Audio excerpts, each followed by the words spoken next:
Hello, everyone. Welcome to this special episode. This actually was a YouTube exclusive to listen to, but we got a lot of feedback saying that they'd like to just have it as a regular episode because we just put episode or part 2 up as an episode. So I thought, you know what, I'll go ahead and throw it on here. Check out our YouTube for a lot of cool stuff and enjoy. It's a bird. It's a plane. It's Jason J. Lewis, the voice of Superman on Justice League Action. This is Mark Wade, writer of Superman Birthright, and you're listening to the All Things Kryptonian podcast, including Superman and Supergirl. We discuss games, movies, cartoons, TV shows, and comics. Find us on Facebook, Instagram, YouTube, and Twitter. If you want to help out this show and any other show on Southgate Media Group, and you really don't have the extra money to do so, check this out. Go to southgatemediagroup.com. At the top, there's a link to Amazon. Click that, log into your Amazon, shop and buy like normal, and part of the money that you spend comes back to us to help us with our podcast. All right. Welcome to the Krypton Report special presentational review of the Long Halloween Part1. Now, with me today on this quest are the champions of good, those who fight the evil, the usual Mr. James Cole. Welcome, James. Hey, Tyler, how's it going? And then the man from the shadows, the voice of thunder. Could not be here, so we got Bryan. Hey, Bryan. Hello. Now, we're really excited to talk about the Long Halloween Part 1. We are all fans. If you don't remember, when we reviewed recently Tim Sale's and Jeff Loeb's Superman for All Seasons, we talked about just how great Loeb's writing was, and the Long Halloween has always been one that Batman fans have talked about forever. And yes, we are Batman fans as well. That's okay, people. You can like more than one thing. At least that's what I'm told. And that's what I live by. And this was coming out. We were all kind of worried about having mixed feelings about how Hush played out. And so we were all a little bit more hesitant with this. But we were also happier that this one was going to be a two-parter. So with that said, Bryan is the biggest critic of things not being adapted and corrected. Bryan, what did you think about this? I thought it was done very well. I thought that beginning with Dale art credit, their homage.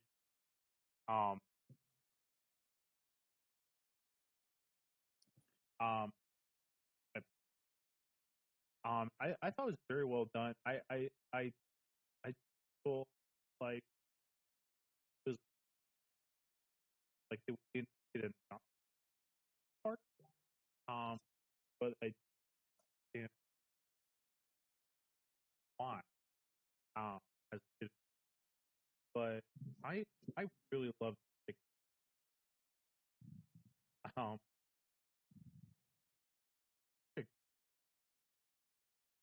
like we'll get in. I loved. I would not let down by, and usually I hate and about it. It's true. That's why. What's funny is out of the three of us, you were the last one to watch it. So James started it first. Well, boys got work, man. Boys got work. Got to make that cheddar. And then I saw it, and you were the last one, and we were all like, "All right, what's Bryan going to think?" Now, I do want to say this for anyone who, after this podcast, I highly recommend going to Batman on Film and listening to their most recent episode where they talked with the screenwriter. He makes some really interesting, good points about adapting this work. And the one that I really want to point out is when they did Hush, and my predictions were correct with Hush, was they incorporated it into the continuity because animating Jim Lee art is more difficult. So by incorporating it into the continuity, it caused already some forced story changes. Now, the Long Halloween is, as of right now, its own thing. So there's no forced story changes. So far as we can really tell, I mean, we've only got the first 3 kills here. And, Bryan, when you said, when Tyler asked if we had seen it and was wondering what you would think, I messaged Tyler. I said, "Oh, he's gonna hate it." We were all very worried. Yeah, Why I would hate it? Because of how it ends. Because you are you. No, just some of the changes, like, well, I don't want to get into it right now. We'll touch on them when we get there. The story doesn't have too many changes, honestly. I mean, I'm actually why I'm not complaining. right. I'm actually watching it, finishing it up for the 3rd time here in the background. First time it was at work, distracted here and there, so I'm just impatient. So I put it on as soon as I could. And then I tried to watch it again at home a day or so later, and I think actually last night I tried to watch it again. But I ended up getting pulled off and had to do stuff, and I couldn't finish it. And I missed things again. So I was like, today we're recording. I'm putting it on. If I have to watch it in a couple of parts, I'm going to be intent. I'm going to be very attentive to when I'm watching it.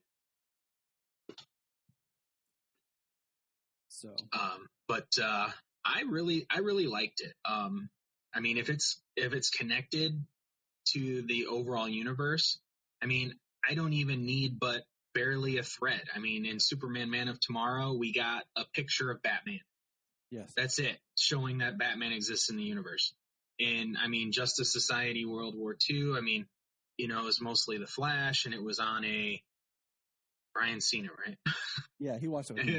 Yeah. Okay. Oh yeah. The JSA movie with the Flash. Yeah, it was on a parallel Earth, and it had Superman, the Superman from Man of Tomorrow in it, and so it was connected, but it only had a tiny bit in the beginning and a tiny bit in the end to show that it was connected. So, I mean, for this to be connected, you don't have to see other superheroes. They don't actually have to even be there to exist in the same world. Batman sticks around in Gotham. I mean, even in Justice League, the animated series, he was only a tertiary member of the Justice League. He preferred to work in Gotham because Gotham needs him. So in Gotham, you don't need to see anybody else. I'm going on a limb here, and this is my prediction. I have no evidence for this, but my prediction is that there'll be a post-credit scene in number 2 that may be like either Superman or the Flash showing up, and that's how they'll connect this to the universe. And that this is like, since this movie really hits on hard, that this is early Batman. This is year 2 Batman. They really touch upon his development in this, and the other movies have all touched. Which is one of the most. Sorry. No, you're fine. What the other films with the Superman and the Flash touch upon that they are still early, So yeah. That is my prediction. Which is why I like this. One of the things that I really like about this movie is that it's early on, and Batman has character development. Yeah, he's not Batgod. Yeah. I really think that it. That's what I'm hoping, that this is the first Batman, and then they'll do a sequel, and it'll be Dark Victory. Me too. Yeah. It just makes perfect sense. It does. I mean, from if they are building up this shared connected universe,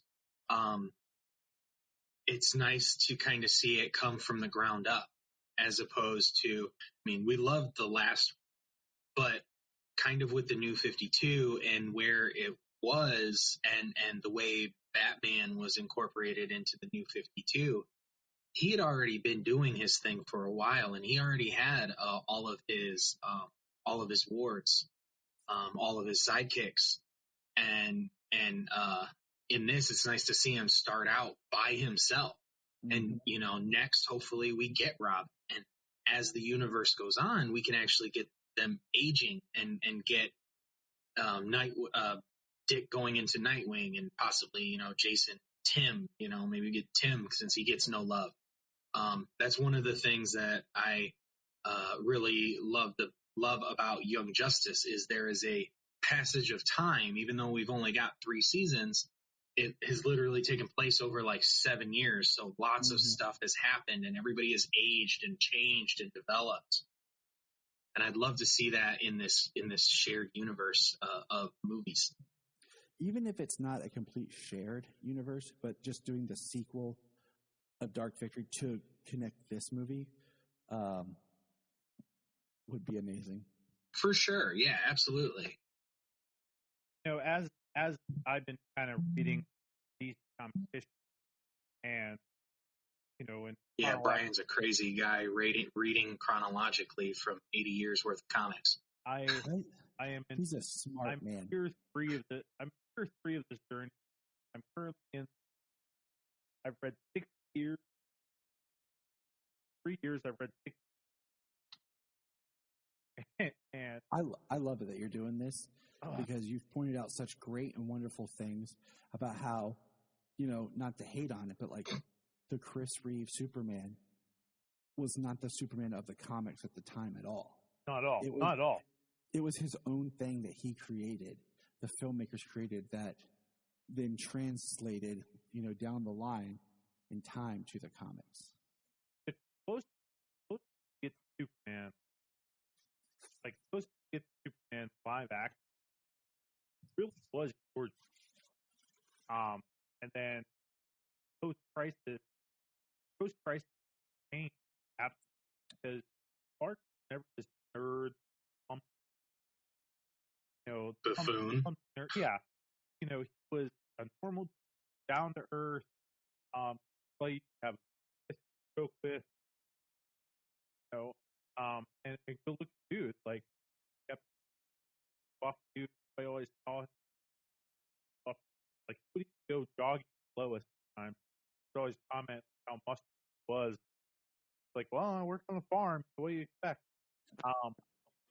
True. But never like Chris did, and I love Chris. I do. He's not my favorite man. Long, but that's not it is and going back to Long here, I think a lot of time. So he wants things that are like hip and new and with time, but 52 and now with birth here, missing out some series so good from the 80s and 90s that are still relevant. And for you to start a Batman or Long Halloween, I think that's powerful. Like, and if I were to suggest somebody start reading comics today, I would tell them Batman, start with year 1, and go with Man Last, and then I Long Halloween start because everything else is kind of a mess, like the story pattern, and I hope that we get Molly West. I hope we get a Green Lantern, like Emma Dawn, something.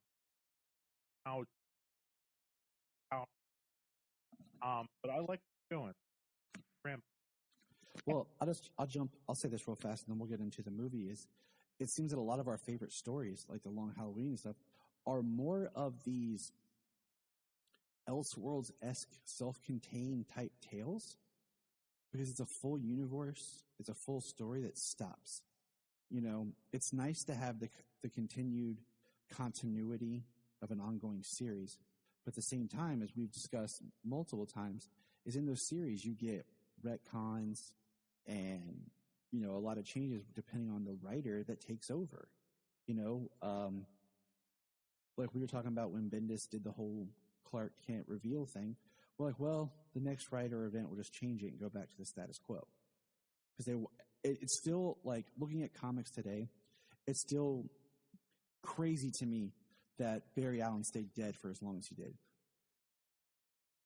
But that's I was gonna say the two people who stayed dead the longest was what? Bucky and Barry Allen? Yeah, I think so. I don't think Jason Todd was dead as long as Barry Allen was, and certainly not as long as Bucky. I'd have to look. Barry Allen was dead from 1995 to 06. 2000 or 2009. It was 6. I'm pretty sure it was 6.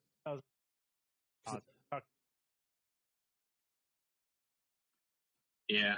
Little comic tidbit there. Only character long death and still paid. It's not Uncle Ben?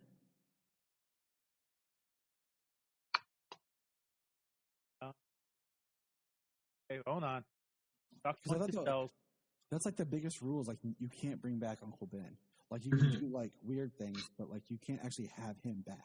Oh, in canon. In canon.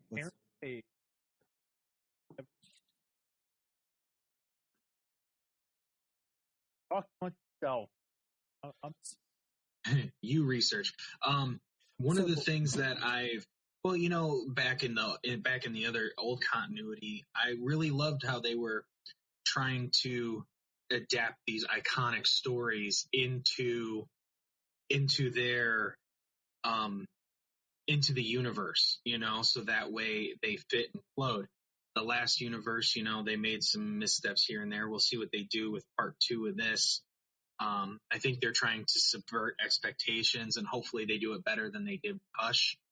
Yes. One of the best movies they did in the last continuity was The Death of Superman.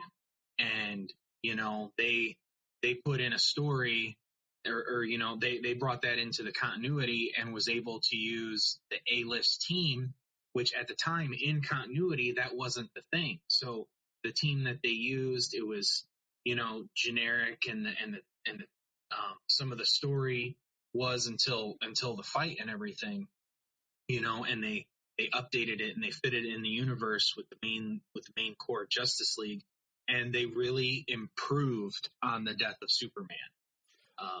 And okay, I want to take what you said real quick to bring it back around. The writer, so the Death of Superman and Reign of the Superman were written by 2 different people. Okay? Right. Because it wasn't one, it is one story, okay? But it's not like one event book like this is, because the writer for this, Tim Sheridan, also wrote The Reign of the Superman. And in that interview, he talks about how he adapted and working on that. And so I think having one single writer do both, like I said earlier to James, I have not watched The Dark Knight Returns as one movie. I only have the 2 parts. And I'm looking forward to watching this as one movie because, having the break is cool, okay? But then it gives you time, if you don't know the book or the story, to speculate and kind of really look for the clues and then think about, are they just trying to fool us, compared to just being in the thick of it, watching the film straight. Right. And you got to give it up for the guy who did Reign of the Superman, though, because he adapted how many different books that all kind of took place at different times, for however long that ran, for how long Superman was dead, and created one adaptation. Oh, you know what I mean? Because they were all different books. They weren't one book like this. Right. Tim did an amazing job. Yeah. So let's jump back and let's get into the Long Halloween proper. Okay, now, quick answer. Sure. Quick answer. Uncle Ben is still number 1. He has not been resurrected. Karen Page has also not been resurrected. The number 1 longest comic death with number 1 longest comic death is actually Loppy, the local father slash mother, was dead in 1915 for like 50 years. And number 3, Bucky Barnes. He died and number 5, dead 6 months. How about Awesome. that Long Halloween? So the first thing I'm going to say is I like when we started the film, because Jania watched it with me. She was very excited to watch it. Immediately, the logo, just the way it said Warner Brothers and it had the calendars, the architecture, background design of this, very Batman the Animated Series. Like that, the way they colored the calendars or the logo and everything reminded me of like the title card for Batman the Animated Series. Very strong vibe there. So to me, that right there cemented like they're pulling from Batman iconography that we know and we love, and bringing that into this Batman as a bigger like Batman for us to enjoy. Right. I like the symbol that they used, the bat symbol. Yes, I really like that in this. You know, for just being a black one across the chest, and it's not bat or anything. It looks really good. Fantastic. Well, I mean, let's look at this here. I like the fact that at the beginning, with the credits, they use actual Jeff Loeb art cut in with like shots from the movie from a montage to help teach us about the characters and the world that we're in. But also, we keep seeing this white line, and we're actually going through the bat symbol, much like 89. Yeah. Yeah. Yeah, that's really cool. The one thing I like about this movie is the way that it's bookended. This movie is literally bookended with Bruce and Falcone. It starts before the credits. Your cold open is Bruce and in the office of Falcone with Alberto, and Falcone's basically trying to get Bruce in bed with him to, pretty much launder money for the crime family. They don't say it as much, in as many words there at the very beginning. And he says he's not his father and that he won't do business with him. And at the very end, because this movie has a post-credit scene, which leads us into the next film, he tells Falcone then, I won't launder money for you. Wayne Enterprises is not going to launder money for you. So I thought it was a really good bookend for part 1. And a good stepping off point for part 2. Because part 1 actually only takes place from Halloween, Thanksgiving, Christmas, and New Year's. That's it. Yeah, it's the first only 4 of the holidays. It's 4 issues out of a 13-issue run. And that was kind of my thought was, okay, they'll do the first 6. But I think right. Story beat-wise, I think they ended at the right place. My only concern is I don't want the next movie to be boom, boom, boom, boom, boom, and kind of frustrating. That's my only thing. I mean, feeling kind of got the first 4 issues. That like issue 4 is 5 Valentine's Day, and then kind of quick after. But like I don't think it'll feel too rushed. In this one, it's definitely in the book. The first 4 holidays really build the mystery and really give you hints at who's it going to be. You know what I mean? Mm-hmm. They give you little hints that it is Harvey in the book, or somebody else. Honestly, in the first 4 issues, they give you more hints that it's Harvey than anybody else. Mm-hmm. Right. Which is something they don't want to admit in this. They talk about this a couple of times in here about it being Harvey. Well, Which I'll go out and say right now, I don't think it's Harvey. See, I don't think it's Harvey, and I don't want it to be Harvey. Okay? I'm going to say that because I really feel like more in here, they are trying to cement and give us a sympathetic, lovable, likable Harvey, a conflicted man, and that this is his downfall. This is his tragic tale. They give a lot of hints at Two-Face.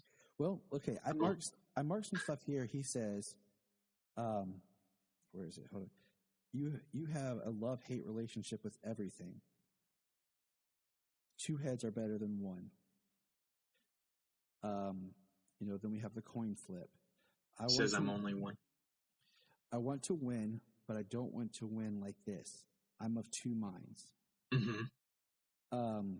They talk about later that Harvey doesn't own a gun because of his psych profile. So he already has, issues. And I just think it's too easy if it's Harvey. Well, he also says, I'm only one man. And then when he leaves the hospital and Gordon catches up to him outside of Falcone's place, he said Harvey's not ready, or Harvey doesn't want to go back. Mm-hmm. So it already seems like there's that fracture happening. He's speaking about himself in the third person. Now, what did you think about the change that it's Harvey in the hospital, not Gilda? Well, I got worried. I got worried that it was boom. Now it's already. See, I think that's where they had us all because we were all boy, I was worried. I was hoping that wasn't going to be the case. It crossed my mind. It was fleeting, and that wasn't the case. And I was like, all right, cool. Because that was one of my complaints about The Dark Knight. Because I saw Aaron X again, and Joker bad guy. I was like, okay, all right, it's gonna lead up to Face being still in the third. And then when they went full trigger, I was really worried because I was of Harvey being a good guy, and then the slow burn. So I'm glad they didn't make Face, but they really are landing heavy that this is the hard yes. changing and with that. But I'm telling you, Harvey did the last murder. That's what I'm calling. When I read that Long Halloween book, there's killers, Harvey, Gilda, Alberto. I see multiple killers too, and that's man. Yeah. Well, there is some things in this movie that point to the fact that there are personal issues going on here. Harvey, this is justice. This isn't personal. Catwoman saying justice can be personal. Alberto's talking about how he loves somebody and she wasn't right for him, and the Roman did whatever he did. They just kind of alluded to, kind of like it being bad, and Gilda not being able to have kids, and saying, Harvey, why can't you be more like, and he doesn't say anything, and he's like, who? Say it. But they don't ever say it. And when it seemed like Alberto was going to, and you're talking about, you said Harvey committed the last murder in this movie? Yeah. Okay. So Holiday looks a lot like Harvey, but it's all you can see is the eyes. I don't know because they show Holiday, they show the mask and the hat and stuff. I don't know if they're showing you so that you can be like, oh, well, obviously it is, or if they're trying to pull a misdirection. Well, I agree that maybe this last kill was. I like the idea that you have the initial holiday killer, and then Harvey uses that to get a kill in, and you kind of have maybe the three killers. Right. Kill Alberto because of the history, possibly Gilda and Alberto at one point, maybe.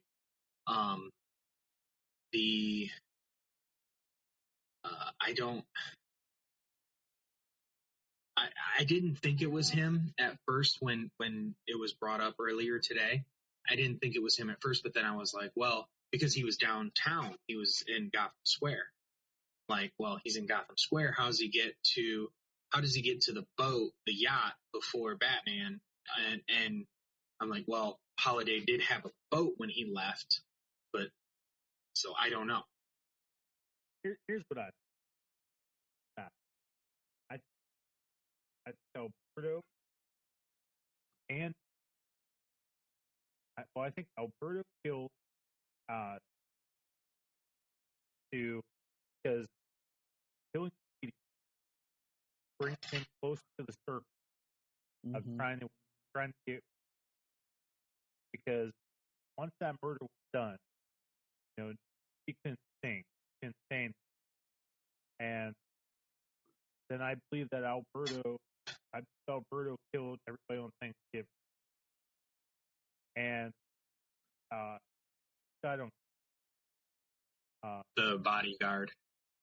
Bro. Yeah, Milos, the guy who threw the dude off the balcony down the stairwell. Oh yeah, okay. Yeah. I would say Alberto killed Halloween Thanksgiving. I think he had something with Gilda past. Roman didn't like it. He's a lawyer. Says he's a lawyer past. And now she's not. Roman did horrible things.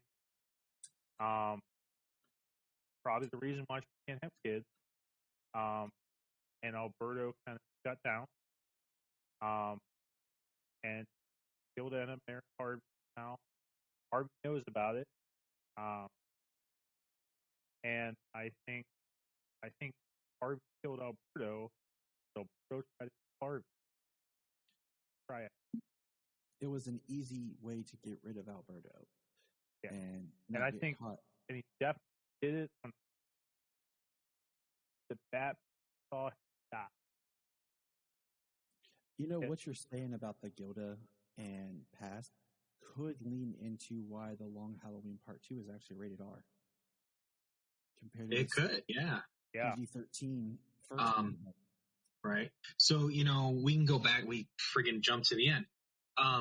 We can go back to the beginning. We got the meeting with the Roman. We got the credits, and with the credits, they show us some things about this world. We get Edie meeting with Harvey under the bridge, giving him some information. And then Beatty goes home, gets in the bathtub, and that's when he gets 2 to the head. The jack-o'-lantern put down, Batman, the Long Halloween Part 1. Yeah, it was great. And I will say one thing I love about this they added is I love the Halloween scene. They gave us an actual scene of Halloween, of Batman. Like, I love the Bruce at the house talking to Alfred, him with the candy bars, them talking about the trick-or-treaters. I love that Alfred disappeared on Bruce. Yeah, I hate it when he does that. And then I love that we get to see Gordon. We're actually getting to see Gordon a little bit younger. I almost wish he didn't have the mustache. If you weren't adapting it, I think it'd be a great time to not have it. But because you are, you have to have it. Because it is a little bit of a younger Gordon. He's Captain Gordon, and I love that we see his 2 kids. I love the scene where, he's getting ready for trick or treat, and Sailor recognized who the little girl was. And, Barbara, the mother, God, I hate the kids' names and everything, but whatever, states like they're all counting on him. And Babs, as they address her as Babs, says, I was counting on him too. That was a great. I loved almost everything they added to this for the first, we got that scene. I'm curious, do you guys feel that the added stuff with Alberto and Carmine, do you feel like that is undercut by the fact that he's dead? Because we know from the comic that, Alberto fakes his death and that he returns and he gets arrested and he takes the fall for being Holiday.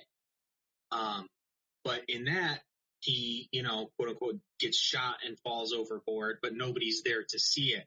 In this, he gets shot 5 times directly in front of Bruce and Selena and falls off the back of the boat, and they show the body fall into the prop. So do you feel that since he is dead, like, do you feel that the added stuff they did with Alberto and Carmine is wasted?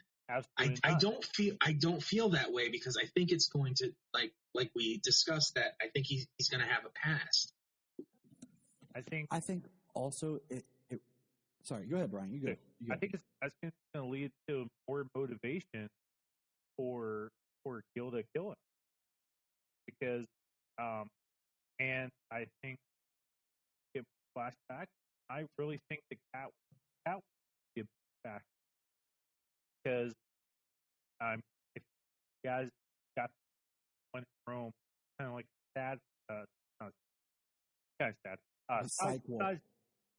The Long Halloween Part1, cat was going to Rome, basically, blah blah blah. She pretty much finds out that Carmine Falcone is dead.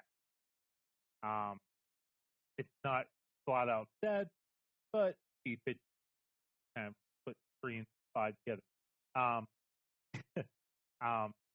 I think that Alberto said, "I don't want to take it for the family. I want no part of that. I'm not the holiday killer. I want no part of that." So I was thinking of what he said. The fact that he definitely is dead. I had to watch it again because I was kind of like, wow, that was so put together. Like, maybe he's not. I say let's insert that to Alberto's. If he is Carmine's daughter in the story, what does Catwoman love? Catwoman loves power, loves wealth, and what I mean, Catwoman, right place, right time, where the money was. So help that this. He definitely made Alberto was staying out there on that ledge.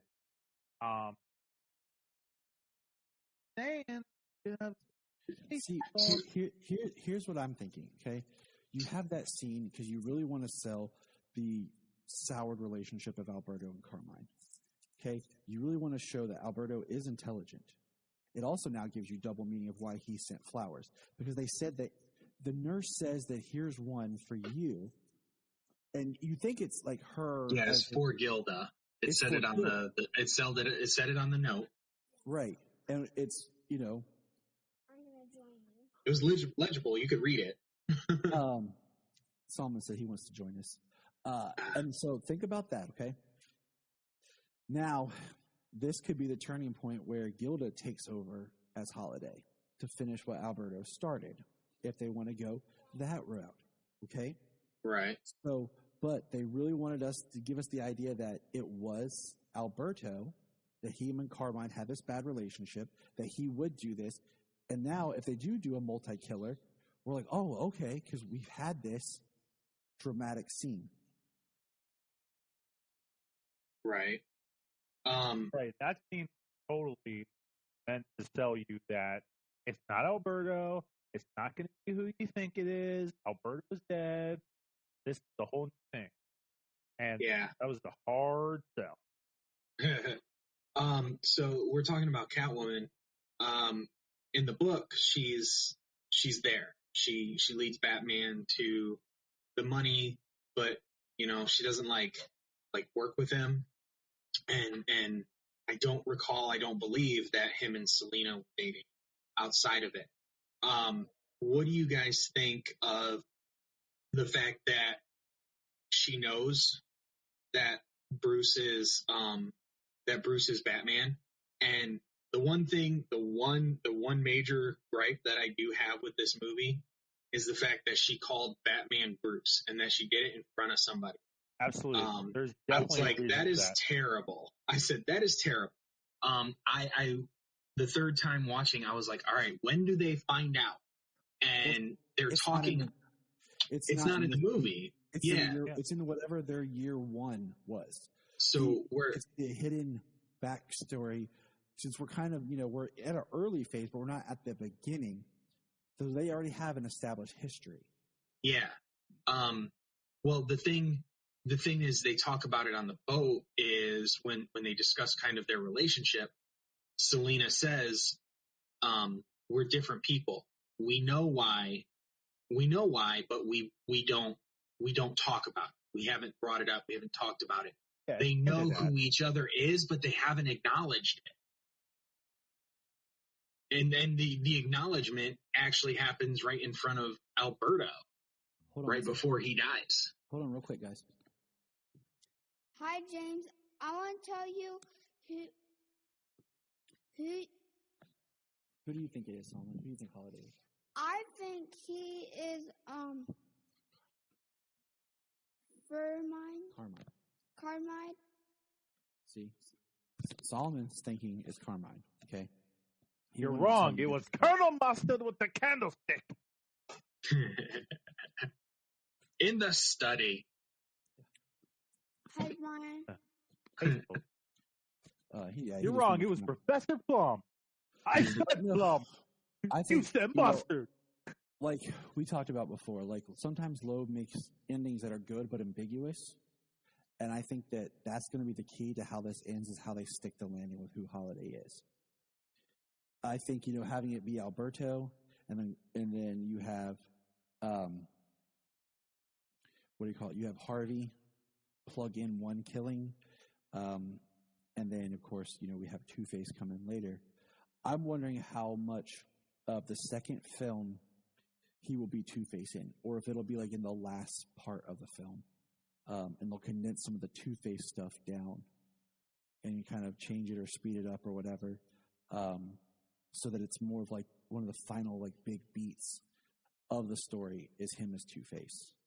It'll be more about Harvey going down. The Catwoman and Bruce stuff I think is interesting. It shows you there's more to this world, because if you think about it, this is year 2. He already has, and they talk about it, the crazies of Gotham locked up. Joker is supposed to be locked up. Mad Hatter, Penguin, like a lot of the Scarecrow, Julian Day, yeah. The super villains are locked up, and because we have the one mobster guy who says, these crazies used to operate on the fringes until you showed up. So this really is, the death of the mob and the rise of the supervillains. Right. Which is how it was in the book. That's how the book ended. They basically eliminated the crime families and the supervillains took over. I liked how in this Batman has to learn to be a better detective. Right. He says he says that I never thought that Batman would have to be a detective, at least not a great one. I don't. That's not exact, but it's very close. Can I? Sorry, I just want to say the one big thing that I wanted to hit on. Okay, that I feel. I think it's changed. Like I said, I started to reread the book while Sayla was in the hospital having her test done, but then they went so quick that I didn't even make it through issue 1. The one thing that I kind of feel I don't like is that Batman's the one who suggests the coin toss having a trick coin. Nope, didn't like that at all. Nope. And it's like he set Harvey up. Because Harvey says, Gordon told me to work in the day. And that's the one part that I had a problem with. Because it was like Batman was forcing his will, what he wanted to do, onto Harvey, instead of really giving Harvey the choice. And that's what kind of was the catalyst, In my opinion, that feels more like Batman. Batman will manipulate and have an outcome to something he wants. That's the difference between him and Superman. Superman will allow you to make that choice. Batman, if he needs to, he will try and make it seem like it's your choice when that's the outcome he wants. No, I agree with that, but I don't know if I would do it. I don't know if I would do it to Harvey. I don't know if he would do it to Harvey, I guess. Right. Makes sense. But other than that, yeah, totally, that's a Batman thing. So that's the one thing I kind of had the most kind of gripe with, was because I was like, man, that just to me felt really bad for, what do you call it? For good old Harvey. Now, another change I want to get your thoughts on, because I feel like that reflects back to who the killer might be, is when the Joker is in the Dent home, Gilda's not there. Unlike the book. Yes, he says that she's out where he left her, last minute Christmas shop. Stop killing people. Right. Well, he does. So guys, Joker does.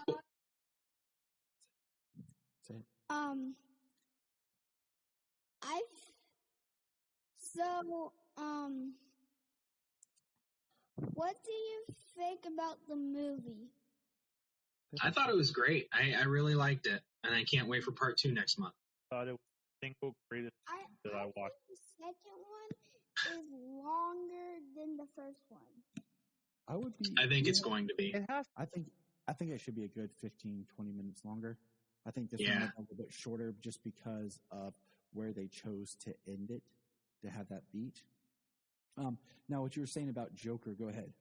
Yeah, so what I was saying about Joker is I feel like, because it's been a while since I read the Long Halloween, since I read the book, and I know that Joker shows up there, but it's a really quick scene in the book.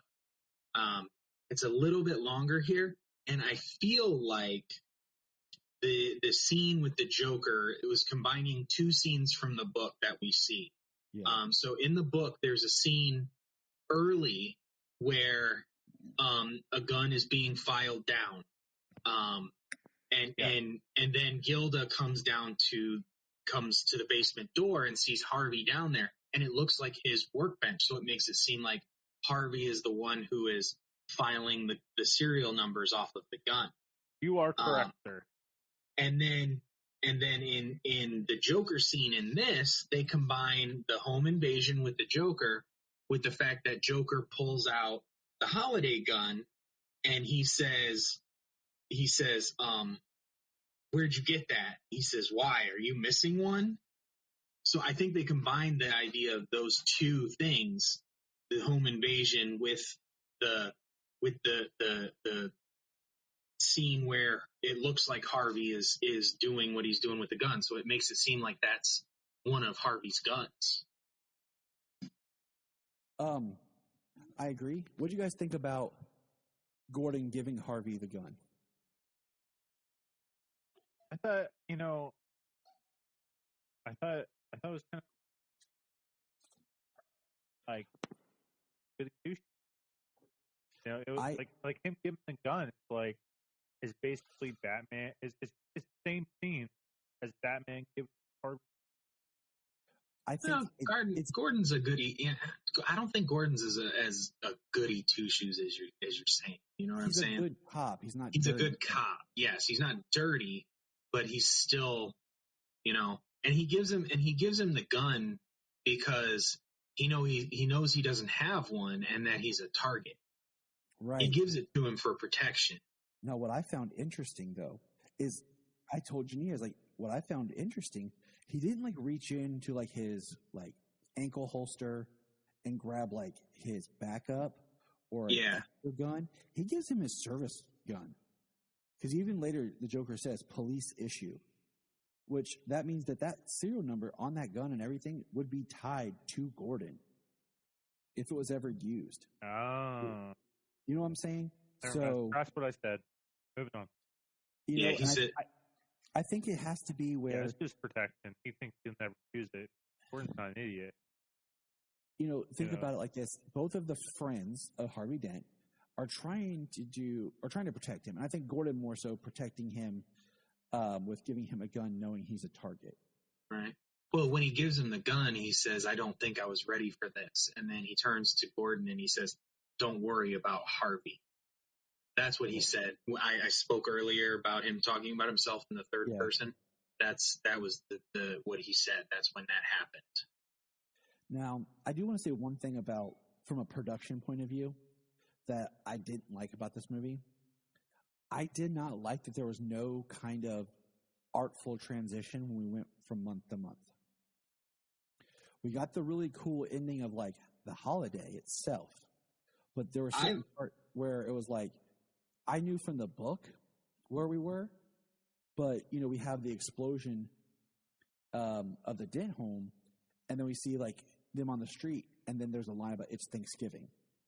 Yeah. And I was like, we needed some sort of like, just maybe like someone like each time it could be a different character, like Alfred, like in one scene tearing the calendar, and it says November, just so we know that we're moving into the next month or something.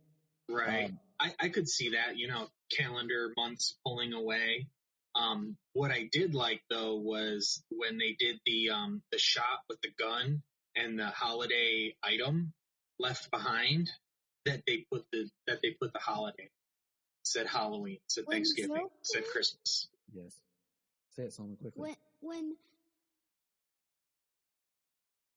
at the end of the book, Joker actually gets beat down by Batman, but in the movie, it's longer. It's like really longer. Yeah. Yeah, during the Christmas scene. Solomon was also Joker was kind of in two holidays. Okay. We're talking about Thanksgiving. I'm glad they put Solomon Grundy in there, and Batman knows about Solomon Grundy, and he's kind to him. I love that he left him the plate, and I really like the fact that they had Selena and Alfred in the kitchen, and you know, Alfred he smacked her hand like, you know, no, not right now, but Bruce had already torn the other leg off to leave the plate for Solomon Grundy. I thought that was great. I pointed that out the second time to Solomon so he would see it. Like, is there anything else we kind of like want to wrap up the discussion? Because I feel like when we bring this back around and we talk about part 2, I think we'll really have had more time to, you know, go through this and dissect it and then look at it as a whole. So any kind of last minute comments?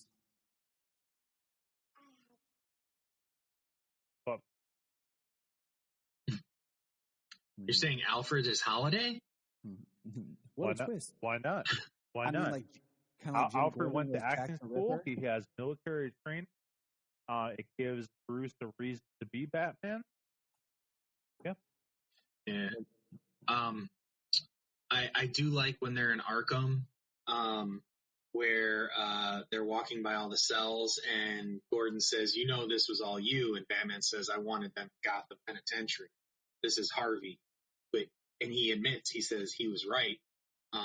You know, some of these people need psychological help. So, you know, that was a nice thing that he says. I like that part of the story. They're going to talk with Calendar Man. In the movie, because it's part 1 and it happens at the end, it almost seems like it's happening too late, but it's happening actually exactly at the same time, and that it doesn't book. Just because the book, it's in the first quarter of the book, the first third of the book. So it actually happens at the exact time. It happens at the right time. It's not out of place. And then at the end, after Alberto is killed, Harvey and Batman and Gordon are all having a chat, and I like the way that they're writing this Batman, because he is internalizing this failure. Alberto died in front of him. He said he should have saved him. He said he should have been better. And they say we all should. And Gordon says we all should have been better. Yes. So I think that this is very well written, and I like the dialogue. It's a lot heavier of a story, and they're keeping it there. So, Bryan, final thoughts. I think that Catwoman is a major player. Eyes on her. I think something in Alberta built. I think kind of made that pretty evident. I think that I think the most him as Okay. I can't wait for the courtroom scene. He gets splashed with the acid. I want to see what they do. I'm just glad we don't have to wait a month. Yeah, for real. My own concern is I am a little worried that the killer field as something stupid as like joke just hard. I'm a little worried. I don't think so. But the only thing that I'm interested in is if they're going to bring back Alberto or not. Because, like I said, just go listen to hope not. Man on Film. I watched that scene because I was already game. You know, I was like, I think he'll come back. But I watched that scene over again, man. He got shot in the heart, he got shot in the shoulder, boom, boom, boom, boom, boom, fell, went right to that feller, boat, brother on the boat, and got shot. Yeah, the problem. Right in. He is done. He's gone. You listen to the writer talk, and I have confidence that he's doing a good job, and he knows what he's doing. So we're going to put a pin in it right there. Unless, James, you have something? Yeah, no, just the Joker thing. Like, they did what the Joker does in the book. You know, he doesn't want competition. He doesn't want somebody else taking thunder, killing the mob, taking stuff from the mob like he does. So, you know, I don't think that'll be the way that they would go. I don't either. I think if they did something like that, it would just destroy what this is. Yeah, I think the very graphic death of Alberto in the end of this, I really think they purposely made that to completely subvert expectations because of people knowing that Alberto takes the fall in the end in the book, and that they're like, no, this isn't going to be Alberto. But I'm hoping, since this was so good, you know, so well thought out, I think that I'm hoping that it's a satisfying conclusion. I do too, and I just remembered there is a part in Dark Victory between Two-Face and Julian Day. Yeah. He goes to say who Holiday was, and Two-Face stops him. And that's where I'm going to end it. Interesting, because I haven't read that, and I'm going to have to read Dark Victory after part. You've never read Dark Victory? I have never read Dark Victory. The first time I read these, I read them like almost back to, like, I think I read them one day, and then my friend gave me the second one. I read it the next day. But I've been wanting to for a very long time. All right, guys.